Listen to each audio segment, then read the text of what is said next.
The voice of Husker Nation is on the air. This is Hail Varsity Radio. Insight, opinion, expertise, along with the biggest names talking Nebraska sports. Join in with the show at 402-489-1240 or 1-800-825-5865. Now, here are your hosts, Chris Schmidt and Elijah Herbel.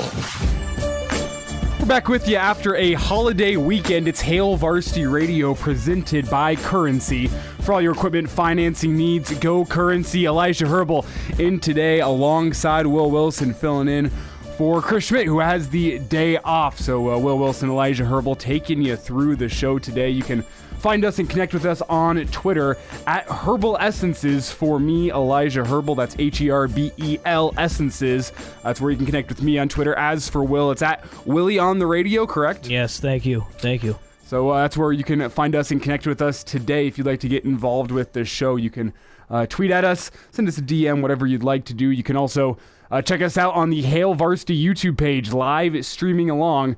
As always, we'll have that there, and you can get involved with the live comment section, as well as on the Hail Varsity Radio Twitter page, the KFOR Sports Twitter page, and the KFOR Facebook page are all the ways you can stay up to date with this show or listen live wherever you listen to Hail Varsity Radio, or give us a call, 402-489-1240. Those are all your ways to get connected with the show today. Will, it's good to have you in here on a Tuesday. Tell me, a 3-day weekend. How'd you spend the weekend? A good Memorial Day weekend for you? Elijah Herbel, it's good to be back. I hope everything is okay with you. No, the 3-day weekend was good. Did about what everybody else was doing, I hope.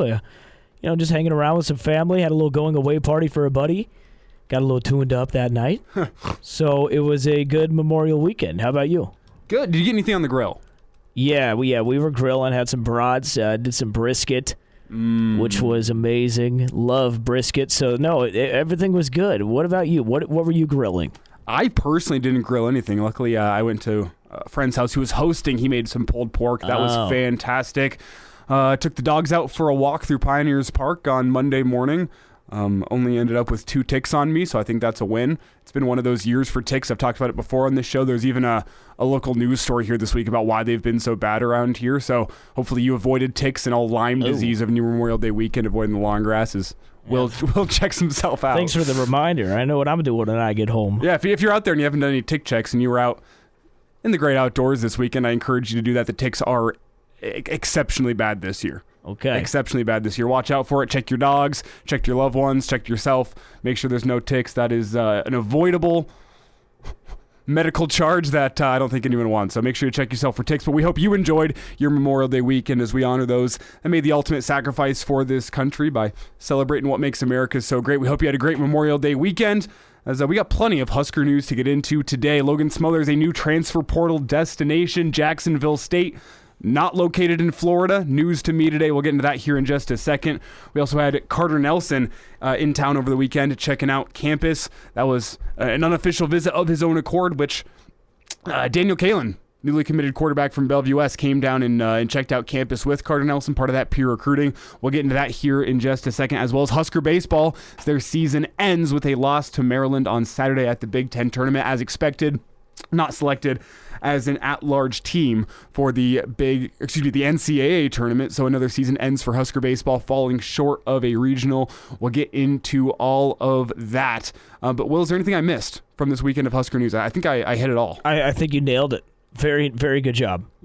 So let's start off with Husker Baseball. Well, is this something that's been on our minds? I know you, on your show, The Morning Hookup, which airs locally here in town from 10 to 11 a.m. I know this is something you guys got into this morning. It was a disappointing end for Husker Baseball and Will Bolt. They had a chance in the bottom of the ninth. They walked the bases loaded to get a couple of runs across. Then Max Anderson's fly ball ends up just a few feet short of a game-winning home run. It was drama-filled, but really the season ends for Husker Baseball. The way that it was going the final few months of that season is, you know what, they're good. They're good enough to beat the teams they should beat in the Big Ten, at least based on how this year had been going. But those big dogs in the Big Ten remained a challenge, and it ends up being another disappointing season for Husker Baseball. And the question that's on my mind today is, why isn't the hot seat talk surrounding Will Bolt hotter than it seems to be? It seems to be the prevailing opinion is well, it's another year that they improved upon last year. They're making strides. It wasn't the season that we hoped for. It wasn't the season we thought was possible. We thought they could do a whole bunch more, but Will Bolt's earned himself another season based on that Big Ten tournament victory. I should say the Big Ten regular season victory a couple years ago. No Big Ten tournament played that year because of COVID.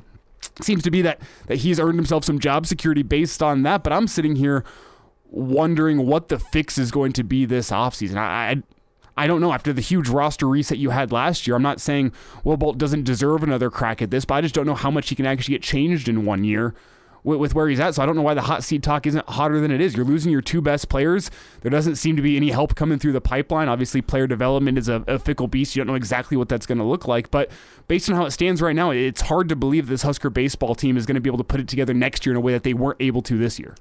Yeah, you make a good point. You look at some of the transfers he brought in before last season, they weren't bad, and then he hammered the portal again. He's mainly going after these JUCO guys, which is, one of the only other places he's had a head coaching job. So maybe that's what he knows.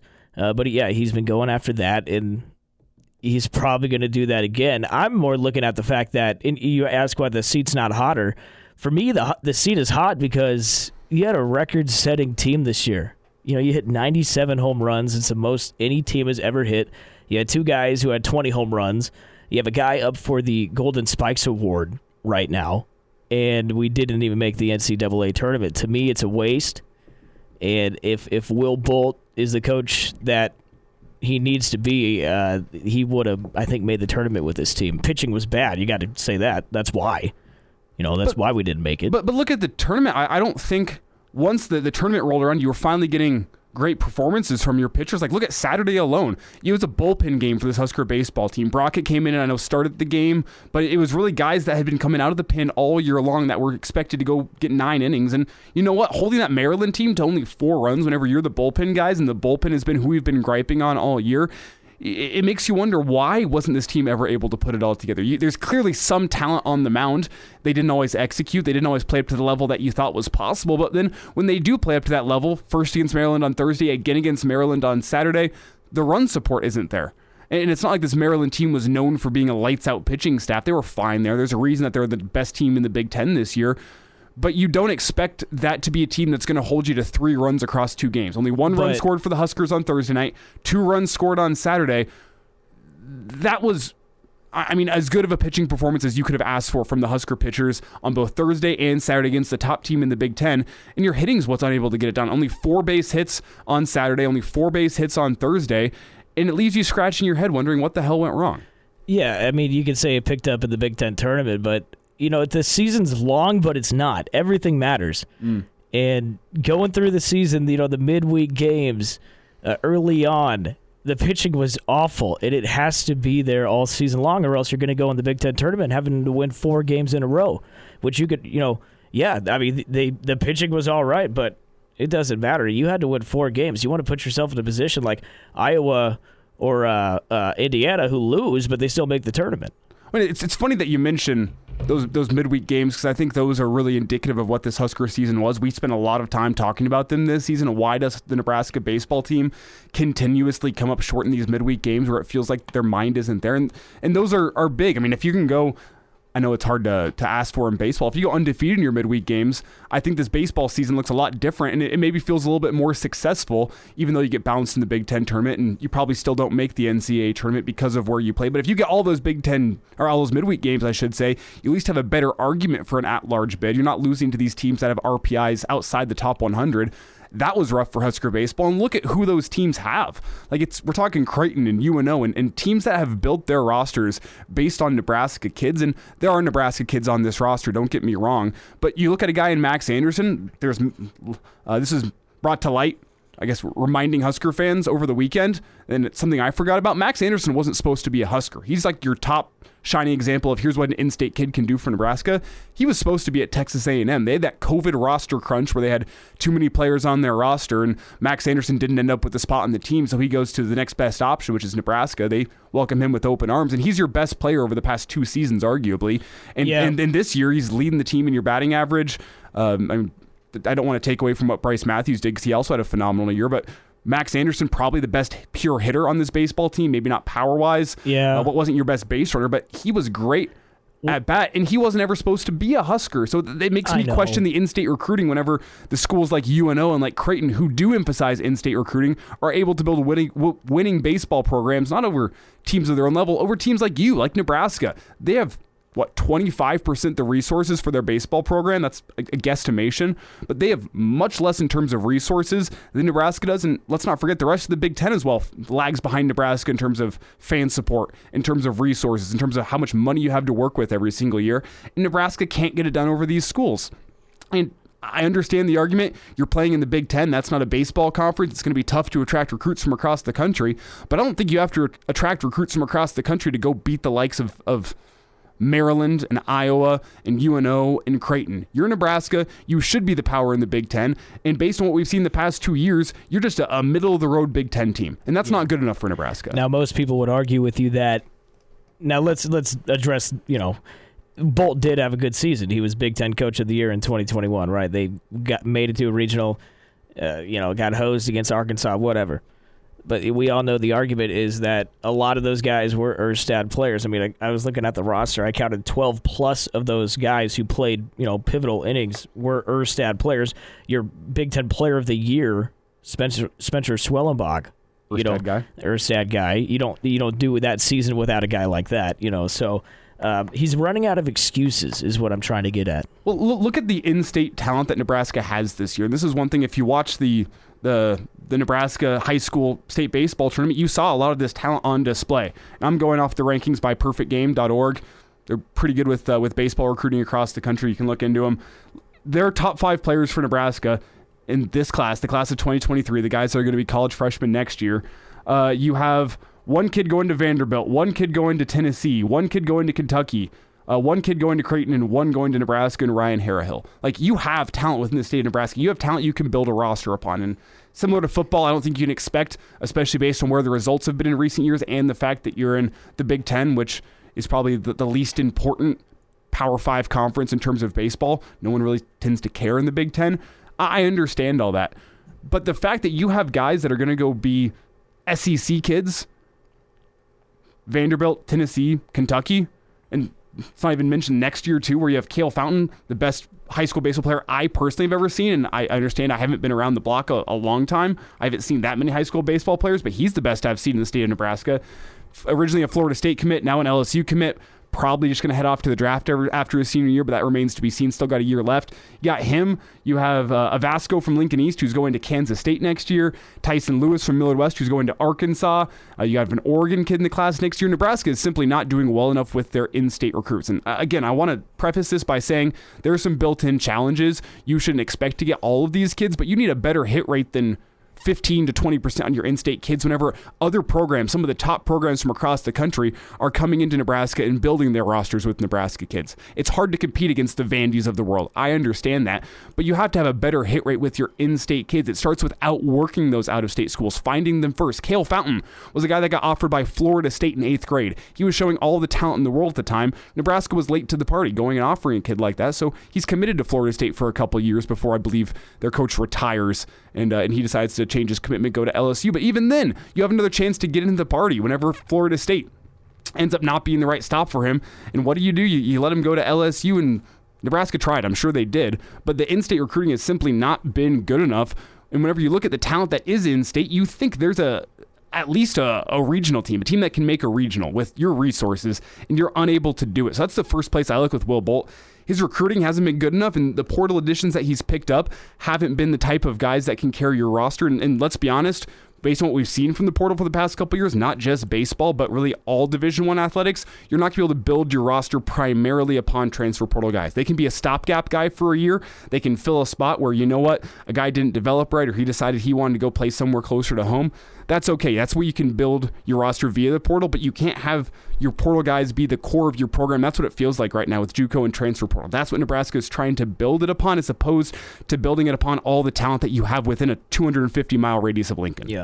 Yeah, he's probably going to hit the portal again this offseason, and it's all about if these guys can develop them. That's what you want. You have to do that if you're going after JUCO guys. And again, I think I don't think it's a coincidence. That's where Bolt's first head coaching job was down in like Southeast Louisiana JUCO.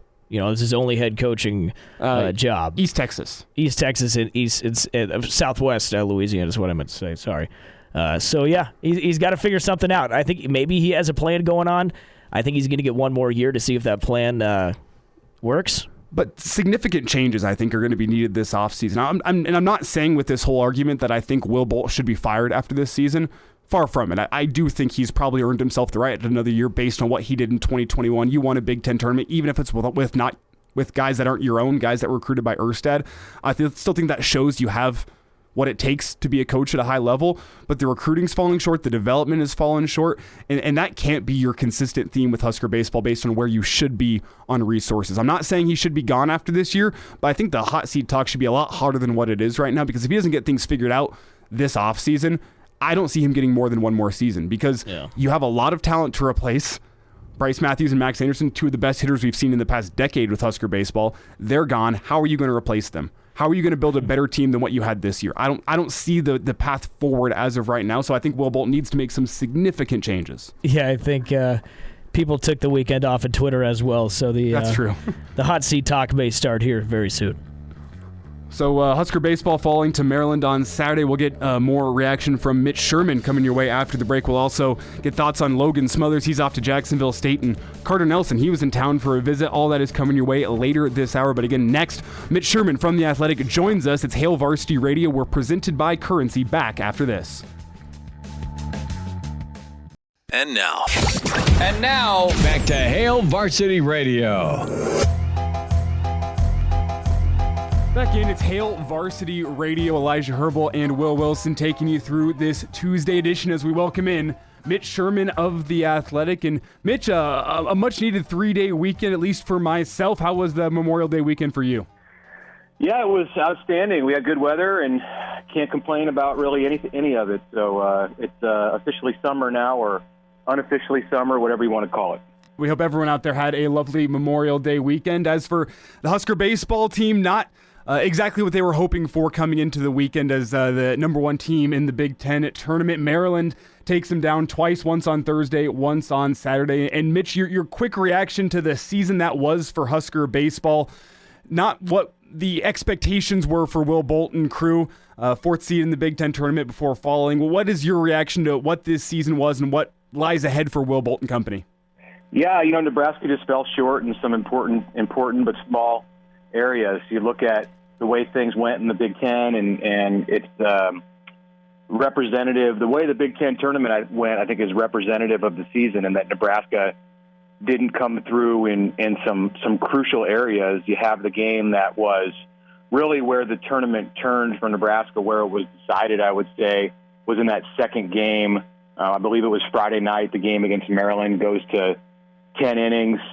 Shea Shanneman is cruising on the mound. It's a low-scoring game, and the last thing that you expect there, even with a powerful team like Maryland and a great hitter at the plate, was a walk-off home run with 2 outs in that situation. But, Nebraska hasn't been able to close the door with its bullpen at times this year. It hasn't been able to close the door in the midweek games, and it wasn't able to close the door there and find a way over the top in that all-important second game in the conference tournament. I think if Nebraska scratches across a run in the 9th or the 8th, finds a way to win that thing in extra innings, it's a different story, and you're certainly looking like there's a good chance that Nebraska's playing against Iowa on Sunday in a one-game to make the postseason kind of situation. And I know going into the weekend and, probably going into the middle of the season, Nebraska would have gladly taken that spot. So it was there for this team. I will say for most of the season in all of the situations that it was in,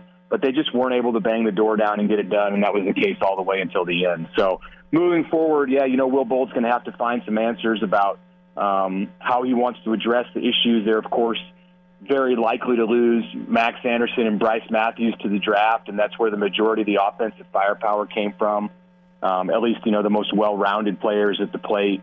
So they're going to have to hit the transfer portal. They're going to have to develop some guys. And we'll see what, if anything, he decides to address on the coaching staff. Yeah, well, Mitch, whenever you look back at what Will did last offseason. The story was that the major roster flip, they had more guys on roster than they were able to bring into the season. It was supposed to be competitive. Yeah. And I want to get your thoughts on if you think that can be a winning formula in college baseball. Losing your two best hitters might require some, as you said, transfer portal work this offseason. Do you think massive roster flips in college baseball are a feasible way to attain success?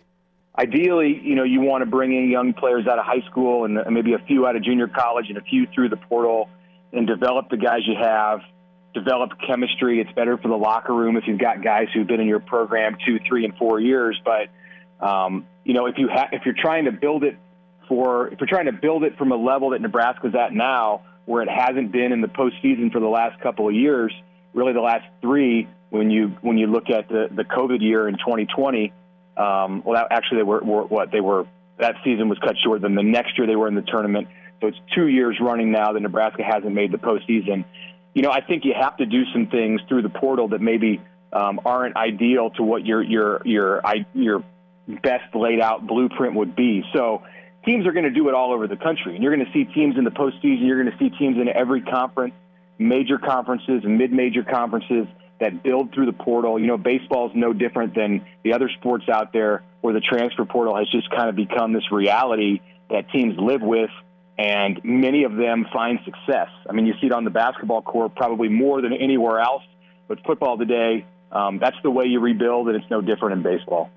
The in-state recruiting for Husker Baseball, what do you think Will Bolton needs to improve upon there? Because there is some in-state talent on this team. Max Anderson was an in-state kid, though he was originally supposed to go to Texas A&M. He finds his way to Nebraska. You look at some of the top recruits in-state in Nebraska. You got guys going to Vandy, to Tennessee, to Kentucky, to LSU. Do you think that Will Bolt and his in-state recruiting has been one of the reasons why the success hasn't been what Husker fans would have liked from the Husker baseball team in the past 2 seasons? Well, it's interesting because when Will Bolt took over for Darren Erstad, I remember specific comments that I heard and from high school coaches and players about how Nebraska was out at the showcase events. Nebraska was bringing kids in for official visits and for camps and making early offers, and Nebraska was being very aggressive around Omaha and Lincoln in particular. But there's other parts of the state that produce Division I talent too. I don't think it's for a lack of trying. I think it's that kids today, high school players today, their eyes are open. No matter what sport you're talking about, their eyes are open to the success that they can have by leaving the state and the world. The nation of college baseball is a smaller place than it's ever been. So, if you're Bryce Fountain or Cale Fountain, now Bryce Fountain is the younger one who's committed to Nebraska as a freshman at Norris, but Cale Fountain, his older brother, who set the high school state home run record this year for a career, and he's still got a season to play. He's the one that you mentioned, Elijah, who's going to LSU. If he even gets to college, some of these players are going to have options to go play pro baseball right out of high school, and he certainly looks like he'd be one of them. But you have a guy like that, and he gets an offer from Florida State before his freshman year. I mean, it's a competitive environment, so like you can't expect Matt Rule and Fred Hoiberg to lock up every guy in the state. There are options, and these guys like the options that they have, the players I'm talking about. So you've just got to be diligent. You've got to know these players when they're young. You've got to try to get to know them earlier than the out-of-state programs do, and then recognize that you're not going to get everybody. And of course, your recruiting has to go far beyond the state borders of Nebraska, even with the increasing levels of talent that are here close to home. Mitch Sherman's with us here. It's Hail Varsity Radio. And Mitch, let's switch gears here, talk some Husker football. You reported on Saturday, Daniel Kalen headed down to Lincoln on Saturday morning as he visited with Carter Nelson in town on an official visit. What can you tell us about what that visit was and where the recruitment stands for Carter Nelson?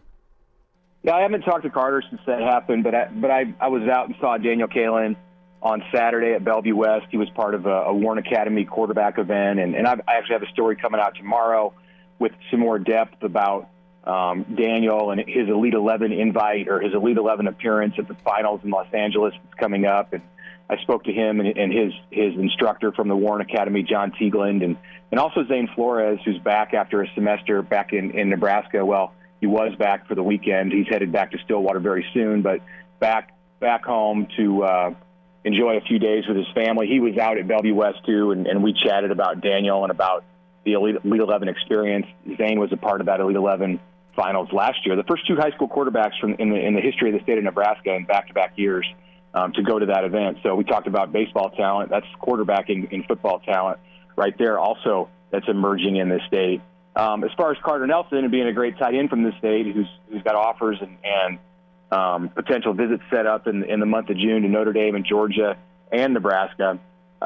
He came in on just kind of a low-key visit into Lincoln. I don't know if it was a last-minute thing, but it certainly wasn't something that was highly publicized, not an official visit, which he plans to take later into June, toward the end of June, if things are staying on track. And the Nebraska staff notified Daniel that Carter was going to be in town. And, Danny has made himself available for this coaching staff to visit, make the 50-mile drive down to Lincoln from Omaha whenever they've got somebody who's in town. So he went in Saturday morning before going out to Bellevue West and helping run the camp on Saturday afternoon and just hung out with Carter. And, they went through the new facility.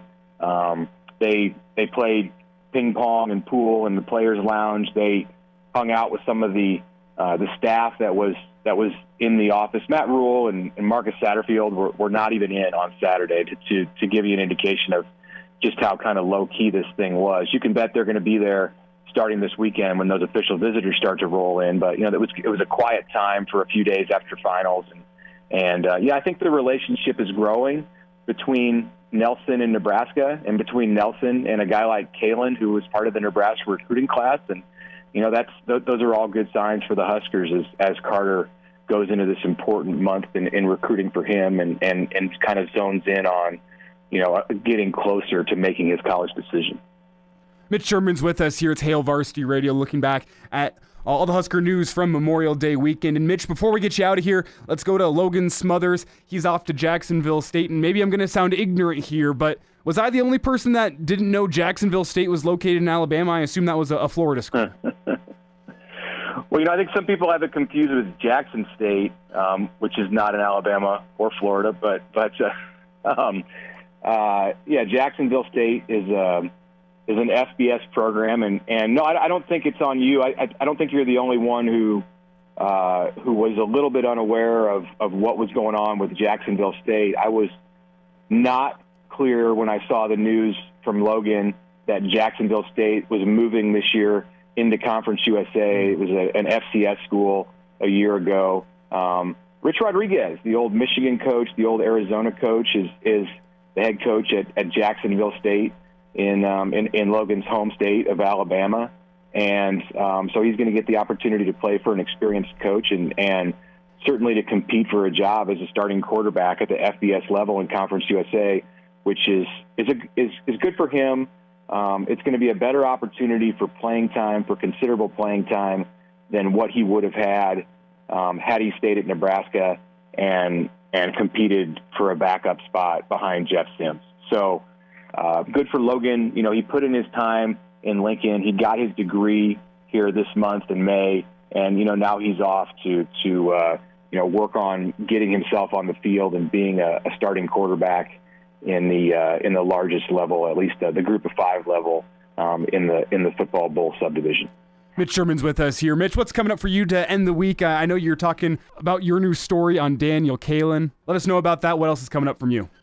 Yeah, actually stories more about Kalen and Zane Flores. Okay. Carter Nelson's mentioned in there, but was good to catch up with Zane, the Oklahoma State quarterback, who's out of Gretna. Some comments from him about how his first semester in Stillwater went.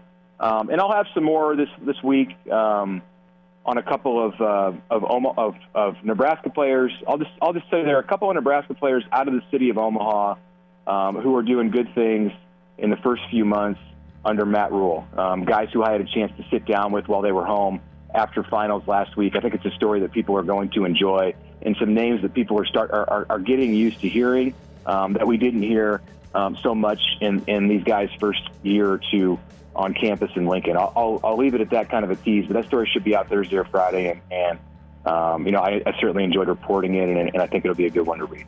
Mitch, be good. We'll chat with you next week, all right, bud? All right, thanks, Elijah. And now, back to Hail Varsity Radio. Back in here on a Tuesday edition of Hail Varsity Radio. We're presented by Currency. It's Elijah Herbel and Will Wilson filling in today for Chris Schmidt. Got the day off as we open the show talking some Husker baseball, and we thank Mitch Sherman for joining us here last segment, giving his thoughts on the season that was, as well as some other Husker football news from over the weekend, which is where we go next, as we have a new transfer portal destination for Logan Smothers, as well as an update on Carter Nelson's recruitment. And, well, guess what? Summer is here for Husker football, as players reporting today and over the weekend as summer conditioning gets underway here shortly. And we're to, just under 100 days till the season gets underway against Minnesota now. And it's starting to feel, at least weather-wise, like fall camp's right around the corner. Yeah, man. It feels good outside. And, everyone's come back to campus. You were talking about what was going on this weekend. I had no clue those guys were coming to town. Yeah, so guys coming back into town this weekend, and we had the Husker football team post up a video on Twitter as well as Instagram of some guys returning back to the football facility this morning. So summer conditioning just about to get underway, but Logan Smothers is the, what do we call it, news of the day, as his transfer portal destination has been announced. And as I kind of laid out with Mitch, I didn't know Jacksonville State was located in Georgia or Alabama. I thought you said Alabama. Alabama, wherever the hell it is. It should be located in Jacksonville, Florida. So I learned something new today. Maybe everyone else out there learned something new today, or maybe I'm just the idiot in the room. I don't know. But Jacksonville State, Rich Rodriguez, they're moving up to Division I football next year. They're going to be playing in Conference USA, and they have a quarterback to lead them through that move, Logan Smothers. Headed off for his final year of college eligibility, going to get some playing time, we would assume, with Jacksonville State. And it feels like one of those matches that just makes sense. Logan gets to be a little bit closer to his family, who, as we saw during his time at Nebraska, very supportive of him in his college career. It felt like they were in town every single home football Saturday, the Smothers family was. And now their road trip becomes a little bit shorter as they head off to Jacksonville, Alabama every single weekend to go watch their son Logan play. Feels like the right fit. Some Husker fans discussing in recent weeks whether or not the delay in Logan Smothers' transfer portal process meant maybe he was considering Nebraska. It sounds like he was just trying to get graduated before he focused on his next stop, and his next stop is going to be leading Jacksonville State in their first season in Division I football. Feels like just a good fit. It's one of those things. I don't think Husker Nation's been inflamed by it. No one's angry about this portal transfer. Logan Smothers, the guy that did it the right way during his time at Nebraska, bided his time, was always working hard behind the scenes, came in and gave it his all whenever his number was called on Saturdays, and Husker fans appreciate that. And I think everyone, and I mean that when I say that watched Husker football over the past couple of years, appreciates Logan's contributions and hopes that he lands on his feet at Jacksonville State. Yeah, he stuck around. He fought, tried to get that spot, just didn't work out. Go to Jacksonville State, playing for Rich Rodriguez. You know who that is? Former Michigan coach. That's right. And then he spent a couple years at Arizona as well, where he didn't quite find much success. And where was he most recently? Wasn't he at Ole Miss? Yeah, he was their OC in 2019. So, he's had some big jobs. Going to play for that guy, we wish him luck. An experienced college football coach. And, I mean, what more can you ask for being a role for Logan Smothers that you assume is going to be the presumptive starter going into fall camp with all that D1 experience? Gets to use the legs in the Rich Rodriguez offense the way that he was never quite allowed to, especially last year under Mark Whipple. There's no real reaction from me other than this feels right for Logan Smothers, and I hope that this is the right spot for him, that gets him some tape, gets him some time to play football on Saturdays, and end your college career in the right way. Yep. That's what it comes down to for me. Logan Smothers, we tip your cap to you. You did it the right way during your time at Nebraska. You were a great role model for kids. You were a great member of that team by all accounts, and though it didn't quite work out at Nebraska in terms of becoming the starter and living up to, I'm sure, the expectations that he set for himself going into college. You hope he's able to end his college career the right way, go maybe make a bowl game in the first year in Division I with Jacksonville State, and you hope everything goes well for him. To Carter Nelson we go, who made an unannounced, surprise, unofficial visit over the weekend, as Mitch laid out in our segment with him before the break. This wasn't something where Matt Rule or Satterfield were in town. This wasn't something where they were hosting Carter Nelson. This was Carter Nelson making the trip on his own accord to Lincoln. Daniel Kalin caught wind of it, and he came down to do some peer recruiting with Carter Nelson, and it almost feels like those winds are shifting with Carter Nelson, whereas a month ago, 2 months ago, you had the Notre Dames and the Georgias of the world that felt like they were in a good spot with Carter. And I'm not saying that they aren't, but whenever you look at what he's got lined up in the month of June, he's going to start it off with his official visit to Georgia. I believe that's going to be the second weekend of June. And when you look at what Georgia's added in the past couple of weeks following the commitment of Dylan Raiola, they added tight end Pierce Sperlin, a high-level kid out of, I believe, Florida, into that recruiting class of 4-star tight end. And then you also added Lawson Lucky, another 4-star tight end from the state of Georgia.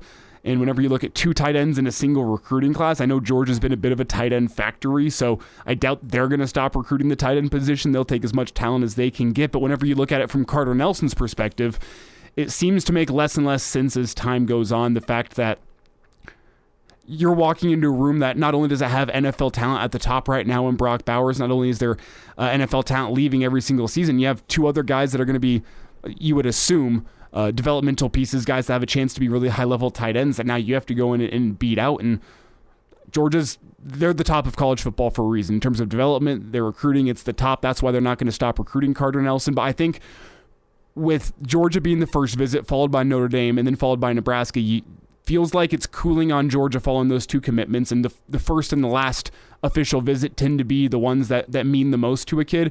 You get to set the table with a school you really like, and then you get to finish it out closing arguments with a school you really like. So the fact that the winds seem to be moving with Georgia, that the next weekend he's at Notre Dame, which he was there last fall on an unofficial visit, sounds like he was really impressed. Gets a chance to actually sit down with the coaching staff on a weekend that's not a game day weekend, give their full recruiting pitch, and then he finishes it off the last weekend of June with a visit to Nebraska after already visiting over the weekend. Unofficially, you get that official visit last. That feels like a really, really good sign for Nebraska and where they're at with Carter Nelson. Yeah, you hope, but you can never be too safe, right? Bad things have happened. Plans have been changed. Well, look at where Nebraska's been, and like the fact that they're at this point with a high-level kid in Carter Nelson. I don't want to call that a win. I've said it before on the show. I'll say it again. Close only counts in horseshoes and hand grenades. But you like where you're at with the kid in Carter Nelson. That Ainsworth's so far from Lincoln, you wonder what the connection is like between Nebraska and a kid in Carter Nelson. I mean, excuse me, closer to Boulder in Colorado than he is to Lincoln. But still, Nebraska and the efforts by Matt Rule have landed in that final all-important recruiting weekend. Georgia, in recent weeks, has picked up commitments from other tight ends, and you could either say that, you know what, Georgia's always going to take all the tight end talent that they can get, or maybe they've felt the winds changing on Carter Nelson as well. And we'll get Brady Oltman's take on this a little bit later this week, as Brady will join us on Friday, his usual spot, to get some additional thoughts. But it's one of those commitments that it feels like, don't want to call it a matter of time, but Nebraska's in a really, really, really good spot heading into the official visit weekend. And with the peer recruiting of a kid in Daniel Kalen, you know who your quarterback's going to be. I've mentioned that before. The quarterback is a crown jewel of a recruiting class. It's the centerpiece. You build it around. He's already stepping up into the peer recruiting. I think it means really, really good things for Nebraska and where they're at. And I think if I had to gauge it right now, my unofficial, non-expert opinion is that Nebraska's probably the leading horse in this race right now. But, Will, you follow the ponies a little bit more than I. Things can change on the home kick. Things can change, but you feel good what this coaching staff is doing in state. You do feel good about that. That's why I have confidence too. Yeah. We'll get more thoughts on the in-state recruiting as well as summer conditioning getting started for Husker football as we wrap up Hour 1. Coming your way in Hour 2, we'll have Charlie McBride as well as some thoughts on the NBC's opening schedule with the Big Ten. Their September slate has been released, unofficially leaked, I guess I should say. That's all coming your way on Hail Varsity Radio. And now, back to Hail Varsity Radio. One final time here in Hour 1, it's Hail Varsity Radio. We are presented by Currency. For all your equipment financing needs, go Currency. It's Elijah Herbel and Will Wilson taking you through this Tuesday post-Memorial Day edition of Hail Varsity Radios. We've had plenty to get into today. The Husker Baseball team, their season ending at the hands of Maryland up in Omaha at the Big Ten tournament on Saturday, as well as Carter Nelson, an update on his recruitment as he was in town over the weekend, and Logan Smothers, a new transfer portal destination for Logan. He's off to Jacksonville State. All of that hit in Hour 1, as well as a sit-down with Mitch Sherman of The Athletic. We encourage you to check out his work over on theathletic.com or the Athletic app. They put out great content every single week. Mitch included on that list as he's got some good stuff coming this week a little bit later on Daniel Kalen and Zane Flores as he laid out in our interview with him. And you mentioned Husker Baseball. There's some news, some more transfer news Oh, I saw this. Yeah, Left-handed pitcher Jake Buns is in the portal. And Jake was a guy that we did not see this year as much as I expected us to. We saw him a lot in that season where Nebraska did, in fact, make the regional. I'm pretty sure he was in the game at the end of that final game against Arkansas, giving up the home run that Arkansas would take the lead on and not look back. Jake Bunzo, a longtime member of this Husker baseball program, was phased out of that bullpen a little bit this season. I need to check his stats. That's 3 pitchers. 3 pitchers so far in the portal. It was C.J. Hood was the surprising one to me. He didn't see the field as much this year. I believe he was dealing with a nagging injury all season long. He's a kid out of Norris. Really impressed his freshman year this season. Again, as I said, didn't see the field as much as he would have liked. But, excuse me, a surprise to see him in the portal. As for Buns, he graduated. He's finished his career as a Husker after only getting, let's check the numbers here. I have the stats pulled up in front of me. I think it was only about 10 appearances this season. He had 14 total innings across, let's check the stats here, 15 appearances. So he got on the field 15 times this year, only 14 innings. After graduating his senior year, that kind of production, I think he's probably going to be another guy similar to Logan Smothers that's looking for somewhere to go finish his college baseball career. Go be more of a guy who's going to be turned to more out of the bullpen. Finish your college career the right way. You can't fault a kid for wanting to do that. He's gotten his degree. Go out there, finish your college career the right way, let your family see you on the field some more, maybe get a little bit closer to home.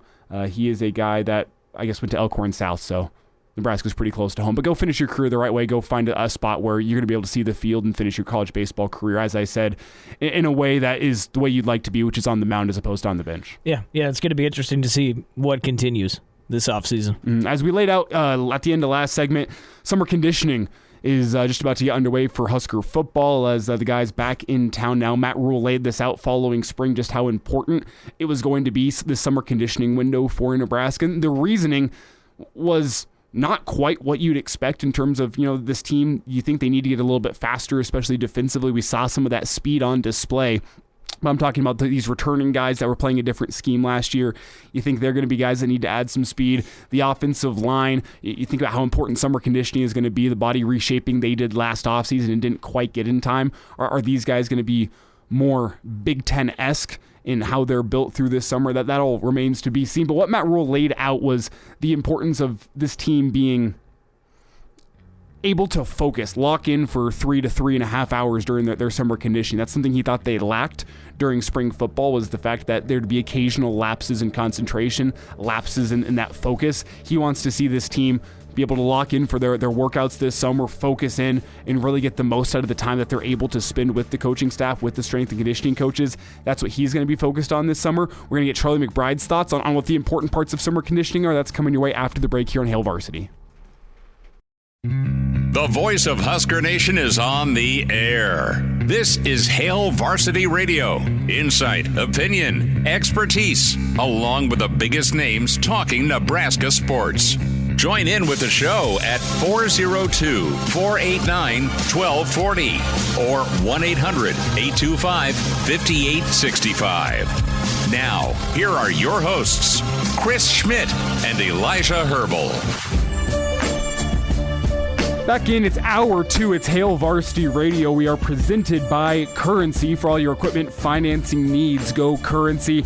Elijah Herbel and Will Wilson taking you through this Tuesday edition of Hail Varsity Radio, as we hope you had a lovely Memorial Day weekend. Back to the work week here today as we welcome in Charlie McBride. Charlie, excuse me, 2 straight weeks of joining us later than his usual spot on a Monday, so I wonder how Charlie's internal clock is doing. It was a Wednesday edition of Mondays with Charlie McBride last week. This week, it's a Tuesday edition of Mondays with Charlie McBride. And Charlie, you got us okay. How you doing today? How was the Memorial Day weekend for you and your family? It was good. Around here, we had all the old people hung out. All the younger people, I think, went back home. We have a lot of people that live, the adjoining states and pretty close, so they went home with their friends and stuff. And it was pretty quiet, actually. But the Sunday before Memorial Day was wild. Huh.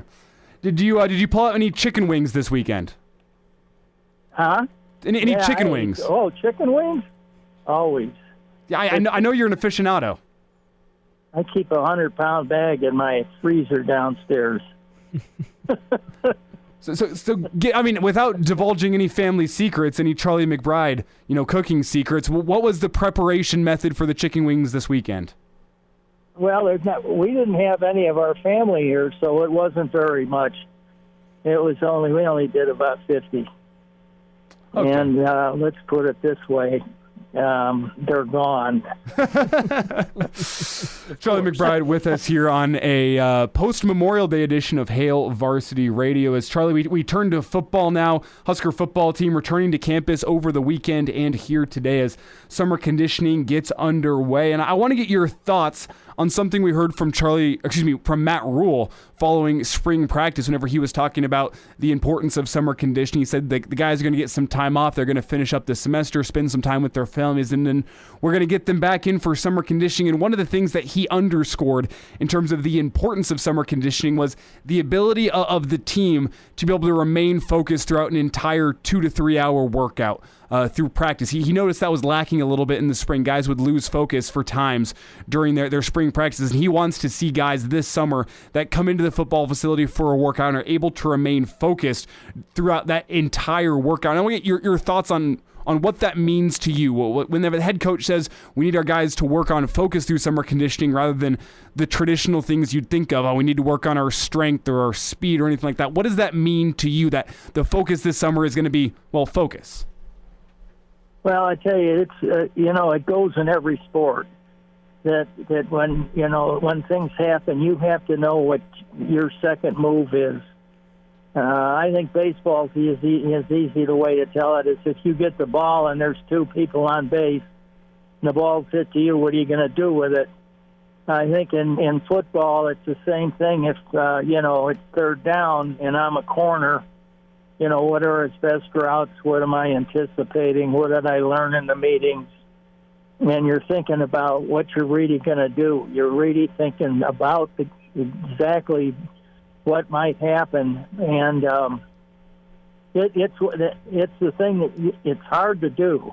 A lot of guys take a day, a play off, or do something, and it's about the time they do that it's when you get beat. So you find a lot of teams can really focus well on the game, and defensively, it's really important.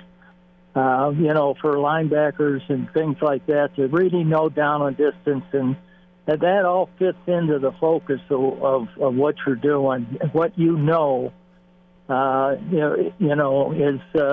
really important. The blocking schemes, the things like that, and. A lot of times you got to be reminded of your trick plays, and you got to be reminded of third down or fourth down and less than 3 or 4 or 5 to go. You don't want to make a mistake or be offside or things like that. You have to really focus on offense because you don't want to play with the sound. You want to play with the ball. In other words, the ball movement's going to mean everything to you, but a lot of times you'll see even in the NFL them draw them off sides with a different count. Well, if you're a defensive lineman, why in the heck do you worry about that? Look at the ball because that's what's going to tell you, to really get moving. I mean, that's your starting, that's your gun. And so there's so many things that you have to focus on, a lot of times, what you look at the overall picture, a lot of times people will focus on that too because they look for their time allotment, they look for their study allotment, and things like that. Their weight training allotment. All of those things have to be. You just don't walk in and say, "Oh, I think I'll do this now." You've got to get prepared, and you have to be ready to do it when you plan. Coach, I think of summer conditioning, and it can get hot here in Nebraska. I know you know that, and I don't want to imagine what it was like having to run some stairs in this hot heat, having you yell at him. Well, I'll tell you what, conditioning's a funny thing because a lot of times it gets to a point where conditioning is pretty, I don't want to say general, but it's pretty much all the same, getting in shape for football. A lot of times people look at it, if you look at it in a way that you're going to have a long distance track person's going to run at 1,500 meters or something, and he's looking at the long picture, the big picture of what the whole thing is. A lot of times in football, it's only a 10-second job. You're playing. You need to have you have your body ready to go, stop.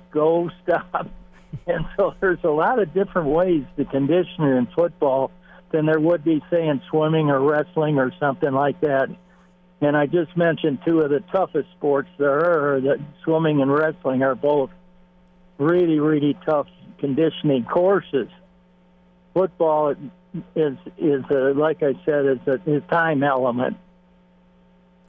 Charlie McBride's with us here on Hail Varsity Radio. And Charlie, it's interesting you bring that up. I remember a quote a couple of years ago. It was from Von Miller. He was coming back from a knee injury with the Broncos, and it happened so early in the season the year before that he had a couple months of summer to really try to get his body right for the start of training camp and the start of football. But one of the things that I remember from that was he said, you can work as hard as you want in the summertime. You can do everything right in terms of getting your body right for fall camp, but there's something different about football that you really have to play football and get some practices under your belt to get your body ready for a season. What does that mean to you, the fact that in the sport of football, you can do everything possible off the field, but it still doesn't compare to the rigors of actually playing the game? That's double duty. That really is a thing that, I'm glad you brought that up. That's 2 workouts in a day. You're trying to do 2 things and trying to keep your body in shape, but you got to pay attention to what the doctor wants you to do. I've had quite a bit of surgery, and of course I wasn't playing at the time that I had some of it. But the thing is I had a doctor that if he told you to do 10 push-ups, you do 10 push-ups. If you do 25 and he catches you, you're in trouble. So there's a reason for everything that a doctor usually tells you, according to your particular surgery, and you have to be careful with that. A lot of guys that are football players want to push it. They always think if I do 100 of these instead of 25, I'll get better. No, that's not the case. And so there's so many things, elements that are in preparing yourself with a knee, shoulder, operation, and it's amazing.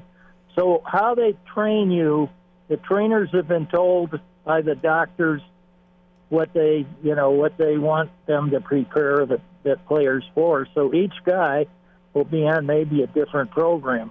Some guys will be working in water for a while, and then maybe doing some weight training and that type of thing. Who knows? But every guy's going to be on a separate program. The same thing with the girls. They have somebody that tells them volleyball and all the sports. The injuries and the things that they have, they might be able to aim their workouts at things that they do, during a game or things like that. I think, as far as flexibility, and there's so many things that you can look at. We're talking to Coach Charlie McBride. Coach, I want to ask you about recruiting. Rule has yet to win a single game here. Obviously, he's starting his first season coming up. And, the common thing people always say is when you're winning, it's easier, especially in recruiting. My question to you is, back when you were coaching and you guys were winning, is that true? I mean, how easy was it? Is that a misconception? I mean, tell me how easy it was to recruit when you guys were winning. Well, I think we had a tough time all the time because our distance was a big thing, a big factor, and the family became more involved in it than ever. And I know I had the Midwest kind of from Kansas City all the way to Detroit. Once you get into the working area, the blue collar stuff, those guys only get a certain amount of time. and the parents, and it's really hard because a 500-mile distance, say, from Chicago, maybe kids, that's something that the guy can't do. If a parent can't do that. And so, you're looking at some tough stuff. That's why the Big Ten was always so tough, because they're always, if you take Chicago, for example, look at the distance, to other schools. I think the farthest one was maybe Minnesota, but Wisconsin was big in Chicago, and they were the furthest one at 130 miles. And you look at Illinois, about 100, Notre Dame 90, and you go right down. And for a cop or a fireman or any of those guys that are, off at certain times, that kind of stuff is really important to them. So you have so many different factors when you're recruiting in different areas that it's crazy. I mean, you really have to look at their, the family and how they operate and who the boss is, and so it's a different thing. You have to learn. Sometimes, I when I was recruiting, I did it enough where I could probably sit with a kid 15 minutes and tell you if he could play without even seeing a film, just by the things I talk to him about and what he says. Because a lot of times, players are, they think they're good, and maybe they're not as good as they think they are.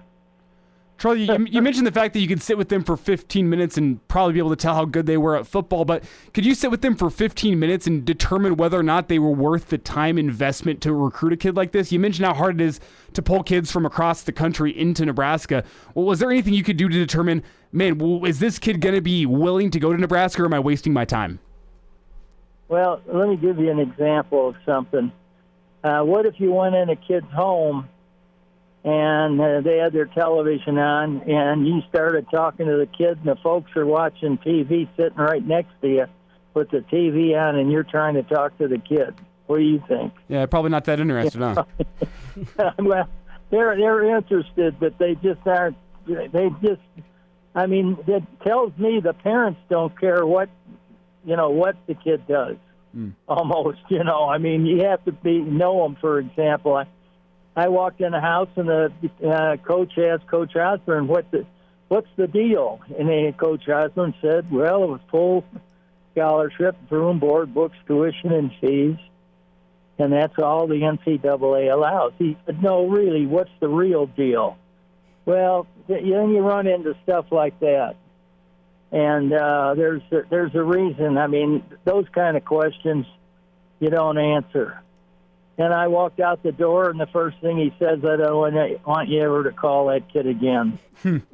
So, so there's that kind of stuff. I've had the mother stand up, and I was talking to her about sometimes, you really listen to your son and what he feels like, and she jumped on me fast. She said, he's 18 years old. He's not old enough to make a decision. So I thought, here we go, I mean, and it tells you something. And it told me that poor kid quit before his days were over. And, it's just it's a hard thing, but it's kind of easy. There's things that are red lights and things that are, I have one parent will tell you, my husband wants him to go to Notre Dame. And I want him to do what he wants to do. Well, guess what? Mom's the boss, so you kind of blow the father off, because, you can do that. And I know you take a guy like Nate Turner. I went and visited him the first time. He's the number one receiver in the country.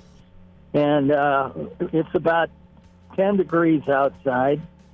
And as I leave, I put my coat on, and Nate says, I'm going to come out with you. Well, he comes out in a T-shirt. And so we're standing by the car. He said, Coach, I just want you to know I'm coming to Nebraska. I about jumped out. I about fell out. He said, but as you can tell, I need to work on my dad. So there's all kinds of things that happen. And a lot of times kids will tell you exactly where they stand. And usually those are the kind of players that are going to be loyal to you, that are going to be straight with you, that tell you exactly what's going on and don't hide things from you. If there's something you're doing that they don't like, or something, that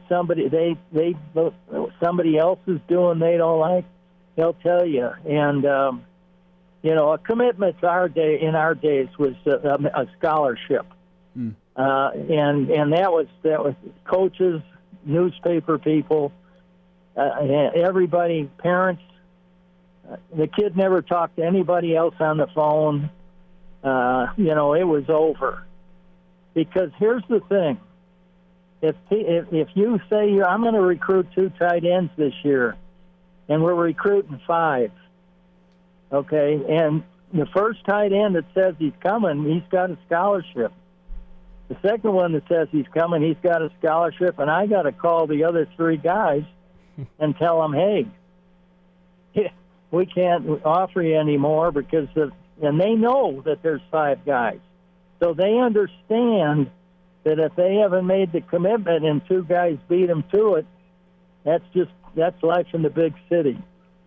And so that's the way a lot of times, you'll take a player that's super duck maybe, once in a while.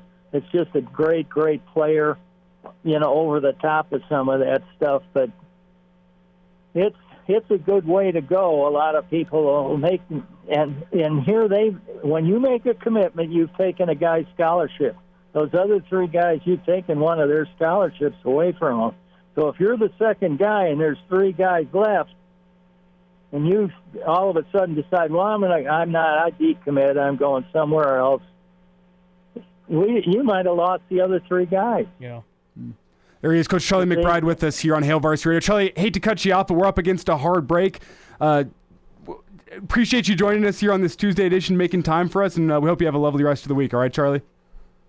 Okay, guys. Sorry I talk so much. Oh, you're all good. It's why we love talking to you, Charlie. Have a good one. See you, Charlie. Okay, you too. Bye. And now, back to Hail Varsity Radio. Rolling through a Tuesday edition here. It's Elijah Herbel and Will Wilson taking you through this post-Memorial Day edition of Hail Varsity Radio as we fill in for Chris Schmidt. Got the day off today as he's with his family.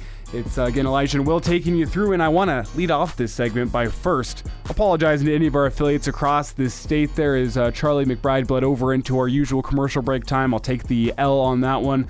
That one's on me. If that commercial break sounded weird for you across the state, it's because I screwed it up. I'll raise my hand. I'll take the blame for this one. I apologize. I'll do better. So if that sounded weird for you and you're like, man, what the hell are these Hail Varsity Radio guys doing today? It's not the guys. It's Elijah Herbel. I screwed it up. I'll take the blame for that one. We move forward. We move on. And where we go briefly here for a second is some 5 o'clock breaking news announcement from the University of Nebraska. And that's that more tickets are being made available for Volleyball Day in Nebraska, that awesome event that is coming to Memorial Stadium in August, with more standing room space made available on the field that was supposed to be reserved for the students. Now it sounds like there's going to be some standing room only spots on the field that are reserved for the general public. Those are going to be going on sale this Thursday at 10 a.m. So if you didn't get your chance to get tickets to that great event, I don't want to do free advertisements here for the University of Nebraska, but I will say, trying to pass along all the information as it comes to me. I know we are the source for Husker news for a lot of people across the state. There will be more tickets available for Volleyball Day in Nebraska. Again, Thursday at 10 a.m., the Huskers are making more tickets available, so if you feel comfortable standing for a couple of hours for both a concert and those volleyball matches, your chance is this Thursday if you didn't get your tickets already. Will, you going? I'm sure I will try and be there if I'm not working. I know there's a lot of tickets already taken up. In fact, they were trying to make room for more tickets, and it sounds like they did that. So, man, this whole thing has just been impressive. Also, another quick note to bring you. Jake Bunn's releasing a statement on entering the transfer portal. This is news that broke last hour. He says, The last 3 years have been some of the best of his life. Growing up as a Husker fan, he always wanted to wear that Nebraska script across his chest, and he was able to fulfill that goal and create memories with this program, and it's something he'll forever be grateful for. With that being said, he has decided to exhaust his last year of college eligibility elsewhere. Thank you, and go Big Red. So that is Jake Buns' statement on entering the transfer portal, a guy that was pretty key in that run to Nebraska's Big Ten title back in 2021, played sparingly over the past couple of years, and now he's going to be headed elsewhere as Buns, again, another guy you wish him all the best, opens up another roster spot for Nebraska, and you wonder if that's going to be filled by a JUCO or a transfer portal addition for this Husker baseball team. We laid it out last hour. I think some significant changes are going to be needed to be made this offseason, both with the roster and maybe with the coaching staff as well. So this opens up some more flexibility for you. That was Jake Buns' statement on his last 3 years at Nebraska and what his future is going to hold as he's off elsewhere. Well, this segment, though, what the plan was in the book before I screwed up the last commercial break and we got some late breaking news, was the leaked Big Ten schedule, at least for NBC, coming your way in the month of September, as we know which games are going to be in primetime that month for the non-conference slate. And their slate is something like this. September 2nd, week 1, on NBC, 6:30 kick between West Virginia and Penn State. Week 3, we go to first Syracuse. It's going to be playing at Purdue, a 6:30 kick on September 16th. Did you skip something? I did skip something. I'm coming back to it because that's what our topic of conversation is going to be here. Okay. On September 9th, week 2, Charlotte is going to be at Maryland, a 6:30 p.m. kickoff Central Time between Charlotte and the Terrapins. And that is important because that is the day that Nebraska is scheduled to play Colorado. And it's also important because this is the other slot that Nebraska and Colorado could have played in should that game be a primetime game. So this essentially confirms that Nebraska and Colorado will not be a primetime game unless it is some sort of Pac-12 after dark spot, which would be like a 9:30 local time kickoff. I think that would be really interesting. I should say 9:30 Central Time here for the Nebraska fans. It'd be 8:30 then for your Mountain Time zone, the kickoff time in Colorado. That's still a possibility, but it seems that we're edging closer and closer to Nebraska and Colorado being some sort of midday kick. I'd lean towards that 2:30 window, 10 a.m. local time in Colorado for Deion's first home game. Doesn't seem ideal for Colorado. Doesn't seem ideal for Husker fans making the trip, so I look at that 2:30 slot as maybe being the most likely, but this, in essence, eliminates Nebraska's ability to be in prime time with what the Big Ten media rights is right now. If it's not going to be on ABC/ESPN, which I believe Texas got the 7 o'clock slot on ABC that night, if it's not going to be on NBC, I think you have to look at different time windows now for what Nebraska and Colorado is going to be. Yeah, and if you want to look at how the NBC schedule is starting off with the Big Ten, I mean, it's not great. West Virginia at Penn State, okay, I guess. We'll see how West Virginia is. I think Penn State clearly has the talent advantage in that matchup. I do too. And then Charlotte at Maryland. That is gross. That feels like it should be an 11 a.m. kick on BTN. Most definitely. That is not good. And then Syracuse at Purdue. Nah, doesn't do it for me. So that's an interesting start to NBC's Big Ten relationship. And forgive me here because I don't know exactly what the Big Ten contract is. But the game being at Colorado, does that change anything with what the TV rights deal would be? Because you'd think that would be NBC's top choice. But all those games are home games for Big Ten teams. So I think, and again, I'm no expert here. This is something we'll probably have to chat about with Bill Dolman a little bit later this week. He's been closer on the TV side of things. It just makes me think like there's no way that the NBC picked Charlotte at Maryland over Nebraska and Colorado. That makes no sense. That's going to be one of your top games that weekend, probably number 2 behind that Texas game. Well, the 2:30 slot for CBS is way better than, I would argue, the primetime spot on NBC.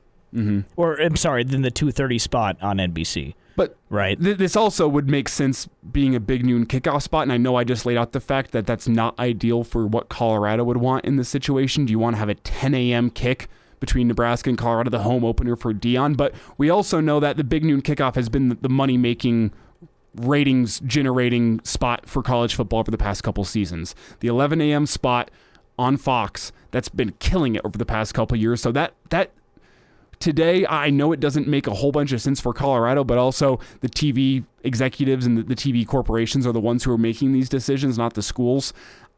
That seems to be more and more likely now that I look at it because of the fact that that is such a money-making spot. You put Coach Prime, you put Matt Rule, that's going to be appointment viewing for week 2 of college football, one of the biggest games that weekend.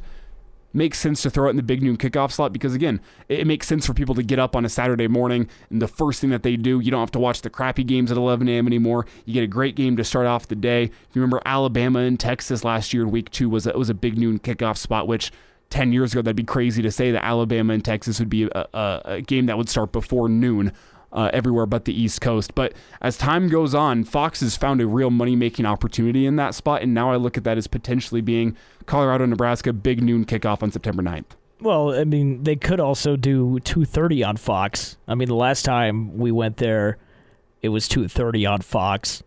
And, I mean, that was a big enough game then. And this is where I need to do more research. Was a little bit of some late-breaking news in this leaked schedule from NBC. But it was my understanding when this was signed that in terms of Big Ten games, Fox got 11 a.m. local time, big noon kickoff. Yeah. CBS got 2:30, and then NBC got the nightcap. They got the primetime game. That was how it was divvied up. Fox gets their choice for big noon kickoff, then NBC gets their choice for the night game, and then CBS gets what's left over in that 2:30 spot. That seemed to be my understanding of what this TV rights deal was. By the way, NBC has the Dublin game. They got that. Was that on? That wasn't on NBC last time.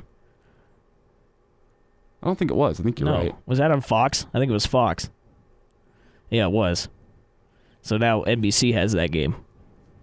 Well, if there's anything we know after the last week with Kevin Warren's departure is that maybe the Big Ten schools know just as much as these TV rights deals ins and outs as we do because Kevin Warren left them in a tough spot. But I think this is fun, though. It's fun. It's interesting, the different networks that Nebraska can be on.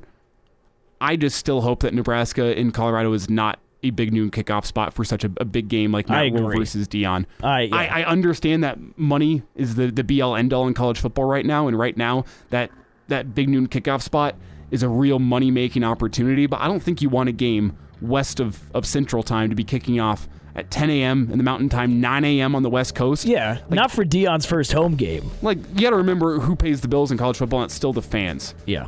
And I know you make more money on TV than you do from gate revenue nowadays, but still, I think you have to keep the fans in mind here. And do you want to get up, get tailgated, get into a stadium at 10 a.m. for such a big game? I don't think so. I don't think that's great for the sport. More Hail Varsity after the break. And now, back to Hail Varsity Radio. Rolling through hour 2 here, it's Hail Varsity Radio, presented by Currency, Elijah Herbel and Will Wilson. And Will, I did just a little bit of research during our break there on the Big Ten media rights deal. It is, as I thought back in the first segment, contingent on the home team being a Big Ten team to be eligible for that Big Ten package. So Charlotte versus Maryland, just because Maryland is the home team, Nebraska being on the road against Colorado means it doesn't fall in that Big Ten media rights deal package. But Big Noon Kickoff still eligible, I believe, for that game in Boulder, so I'm still leaning that direction as that being the most likely course of action for where Nebraska and Colorado ends up. But there is your note.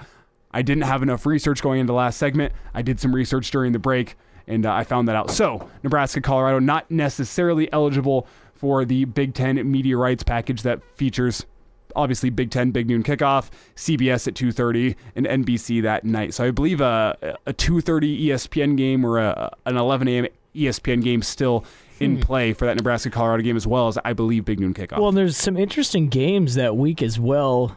You have Wisconsin at Washington State, which is a rematch from last year. Yeah, the Iowa State game is that day. Where's that one being played? It's at Iowa State. At Iowa State, okay, so again, not a part of the Big Ten media rights package. You're right. And then you have Illinois at Kansas, so that one's not eligible, right? You have UNLV at Michigan. Anybody up for that? You have Ohio State hosting Youngstown. You have Penn State hosting Delaware. Minnesota hosts Eastern Michigan. Northwestern hosts UTEP. Just some ugly games that are eligible for that time slot. Best they could do is Charlotte and Maryland. I mean, I guess I understand that play. You have a Tagovailoa playing in that game. Temple at Rutgers. Richmond at Michigan State. Anybody? It's terrible. Yeah, really bad. Yeah, tough week. Very tough week. But with that in mind, I think it makes Charlotte at Maryland make more sense? Do you want Youngstown State at Ohio State in your nightcap if you're NBC? No, you don't. So maybe Charlotte, Maryland will be a good game. Who knows? Tickets as low as $7 right now. I mean, worst case scenario, at least the country gets their eyes on Talia Tagovailoa, and you'll be able to sell that if you're NBC. Oh, it's Tua's little brother.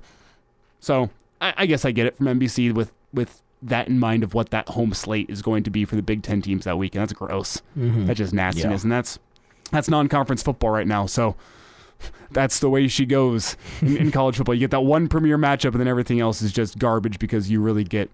Yeah, well, it's week 2. I mean, you get 3 non-conference games a year now. Yeah. You need one for that strength of schedule for that potential RPI. Right. I guess it's FPI. FPI. You need to get the one solid game in there, but then you get your warm-up games. That's tough scene for NBC, though. I was going to say they'll get some good games later this year, but maybe not with how Ohio State, Michigan, and Penn State refuse to play primetime games in November. Yeah, hey, like Trev said, good news for us. Good news for Nebraska. Yeah, that is true. Where we go now is to basketball. We'll get to the NBA Finals, the Heat and the Nuggets being confirmed last night as the Heat take down the Celtics in Game 7. But first, your update on Keisei Tominaga, as he is still taking advantage of all his potential NBA opportunities here. The deadline to withdraw from the draft is tomorrow night at 11:59, so we expect to hear some news from Keisei here shortly. As for today, he was in Indiana working out with the Pacers, who hold 5 different picks in this year's NBA draft, including pick number 55, which I think if Keisei were to go in the draft this year, you'd expect him to be a back end or the second round guy. So he's trying to make it a case for himself for the Pacers today. Going to be getting some insight onto whether or not he would get drafted in this year's NBA draft. But the deadline falls tomorrow night at 11:59, and it felt like a couple weeks ago. Winds were definitely blowing. Keisei is coming back. No news, as we talked with Jacob Dill last week, and he said this, no news has been good news with Keisei in terms of his return to Nebraska. But today, working out with the Pacers, I'm sure he's going to get a report from them on what his draft status is, whether or not they're interested in him. But at least we'll know here soon. Less than, 30 hours? Yeah. 30 hours away from now, we should know whether or not Keisei will be returning for his final year of eligibility or not. Yes, we will find out soon. How important do you think it is, Will? Oh, it's huge because we just know what type of player he is, and I think we all agree that if he comes back, that will do good things to his draft stock. It sounds like he had a decent workout. There's a photo the Indiana Pacers tweeted out of Keisei ringing a bell, and apparently if somebody makes 20 or more threes out of 25 in a Pacers practice, they get to ring the bell. So Keisei rang that bell today, so you could say it went well. But I mean, we shouldn't be surprised. Like he could shoot. It's the other parts of his game. The defense is the main one, right? His body type. That's what he needs to work on. And yeah, hopefully tomorrow we get some good news. I mean, we've seen guys with his body size succeed in the NBA, but those are the rare talents. I mean, even Steph Curry. I know he's been called the Japanese Steph Curry. Even he has different physical traits that allow him to succeed. That start-stop that he has, that quick acceleration that he has, and obviously the ball handling of Steph Curry really sets him apart from other guys who are just lethal shooters. And that's kind of how I see Keisei right now. He's a lethal shooter. I think he's improved the ball handling during his time at Nebraska. When you see this picture of him ringing the bell, I think you can a little bit, at least in my mind, see some of the work he's done on his body this offseason. He still looks like Keisei. He's still not going to be a physically imposing guy on the basketball court, but I think you can see some of that work he's been doing, a little more definition in the arms. I personally think that a return to Nebraska next season will probably be best for him to show that he can hang with those physical guys in the NBA. Yeah, of course, you don't want Keisei matched up against 6'8" power forward in the NBA. You don't want to match up with that in the Big Ten. That's going to be a losing battle for you if you get that matchup. But how does he stack up against some of those taller guards, those 6'2" and 6'3" guards that you run into in the Big Ten that are going to have 50 pounds on him? How is he able to match up defensively against those guys? I don't think he's shown enough during his time at Nebraska. Obviously, I'm not an NBA scout. I'm not an NBA team. That's why he's going through this process to see what they think of that. But I think another year against that type of talent would be important for him in terms of draftability moving forward. Yeah, and if he comes back, I mean, it's huge for the team. If he comes back, this team is arguably okay. I think the roster, you could make a solid argument, is the most talented it's been under Hoiberg if he makes a return. Okay. Yeah. I wouldn't go that far, just because... Altogether, you wouldn't go that far? Well, no, just because there's some new guys who I want to see play and how they play in the Big Ten, because that has hurt a lot of guys. The Big Ten is totally different to a lot of conferences, especially in basketball. But with him coming back, you got your leader coming back. It just, the amount of points that we could dedicate him with last season, it's huge to get him back. Well, to me, I think it's the most talented because of what Rink Mass can do.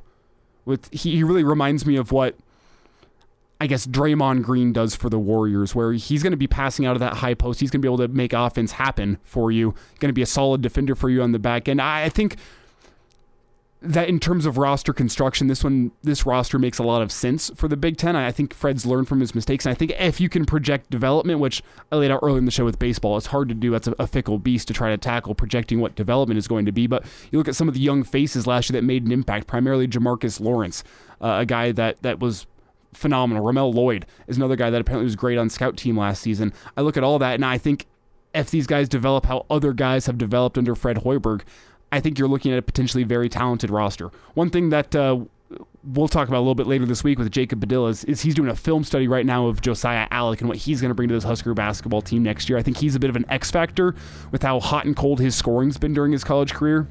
Has athleticism, brings defensive talent. We'll talk with Jacob a little bit later this week about Josiah Allick, what he brings. And also, by then, we'll have an update on Keisei Tominaga. Again, he has till tomorrow night at 11:59 to withdraw from the NBA draft. Speaking of NBA, we'll get into Nuggets and Heat. That's coming your way after the break as we wrap up a Tuesday edition of Hail Varsity Radio presented by Currency. And now, back to Hail Varsity Radio. One final time here on a Tuesday, it's Elijah Herbel and Will Wilson taking you through this Hail Varsity Radio show. We are presented by Currency. For all your equipment financing needs, go Currency. It's been a fun show today. As earlier this hour, we had Charlie McBride talking summer conditioning as that gets underway shortly for the Husker football team.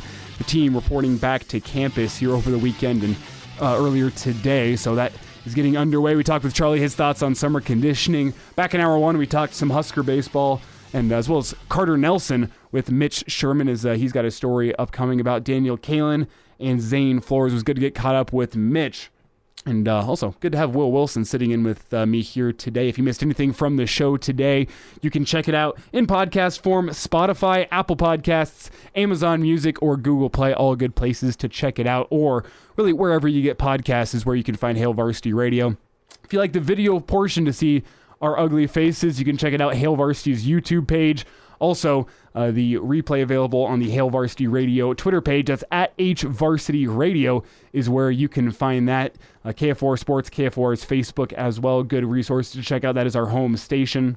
And last but not least, you can also check out the Hail Varsity Twitter page as a whole at Hail Varsity. That's the mothership. You can get great Hail Varsity content there. Some of the Hail Varsity Radio content is there on a weekly basis as well, and you can find the show lineup for our show every single day there. So, Will, where we want to go to finish this show is the NBA Finals. My Denver Nuggets taking on Jimmy Butler, as Kevin Harlan would say, Jimmy frickin' Butler and the Miami Heat. And while that may not bring in the ratings that a Lakers versus Celtics finals is bringing, I do believe these are the two best teams we've seen in the postseason thus far, and it should make for a compelling finals. For those of you out there who aren't influenced by the big brands and want to see high-level basketball, I think you're going to get that this finals. Yeah, it's really funny how that series turned out.